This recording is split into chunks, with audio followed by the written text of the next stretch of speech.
साथियों नमस्कार। कृषि बाजार भरतपुर से मैं हरपाल सिंह। साथियों चर्चा करेंगे सरसों के बारे में, लेकिन उससे पहले आप सभी से वही अनुरोध कि जो भी साथी हमारे चैनल पर नए हैं वो हमें लाइक, सब्सक्राइब और शेयर भी कर सकते हैं। साथियों आज 22 जुलाई दिन सोमवार है, यानी कि श्रावण मास की शुरुआत हो चुकी है और महीने भर धार्मिक कार्यक्रमों की धूम रहने की पूरी संभावना है। लेकिन साथियों जिस प्रकार से नाफेड ने टेंडरों को निरस्त किया है, उससे जो सरसों के अंदर उठापटक की स्थिति होनी चाहिए थी वो कोई संभावना नहीं दिख रही है। भाव स्थिर हैं, सरसों में किसी प्रकार के कोई परिवर्तन की स्थिति फिलहाल के दौर में देखने को नहीं मिल रही है, जिसके चलते भरतपुर मंडी 5715 रुपये और गंगापुर सिटी मंडी 5805 रुपये।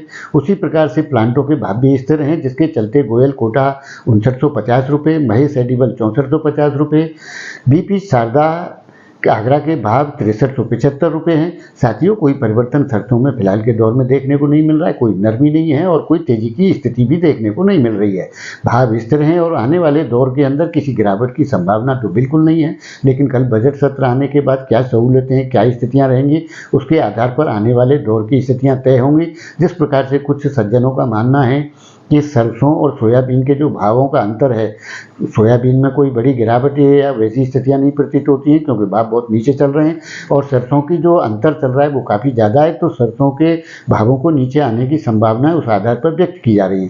साथियों जैसे कि हम पहले भी मानते थे कि सरसों एक अलग प्रकार के अपना रुतबा दिखाने की स्थिति में है क्योंकि उसका रास्ता अलग है, जिसके चलते सोयाबीन का और सरसों के तेलों के अंतर में जो चल रहा है वो अंतर पटने की स्थितियाँ फिलहाल के दौर में प्रतीत नहीं होती हैं।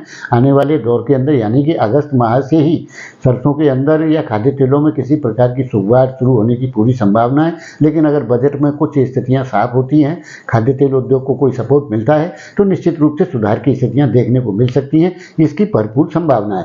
लेकिन साथियों लगता है सरकार की किसी स्थिति की ओर जाएगी, ये तो कल बजट सत्र पूरा हो जाने के बाद ही तय होगा कि क्या आधार और क्या स्थितियाँ रहती हैं। लेकिन बड़ी गिरावट की कोई संभावना नहीं है, भाव स्थिर तौर पर इसी आधार पर चलते हुए प्रतीत हो रहे हैं, कोई बड़ी उठापटक की स्थितियां नहीं है। यही बात 50-25 रुपए की ऊंच नीच के साथ सरसों की स्थितियां बनी रहने की संभावना है। तो साथियों आपको हमारी जानकारियां कैसी लगती हैं, आप अपनी राय कमेंट माध्यम से दे सकते हैं। तब तक के लिए आप सभी का बहुत बहुत धन्यवाद।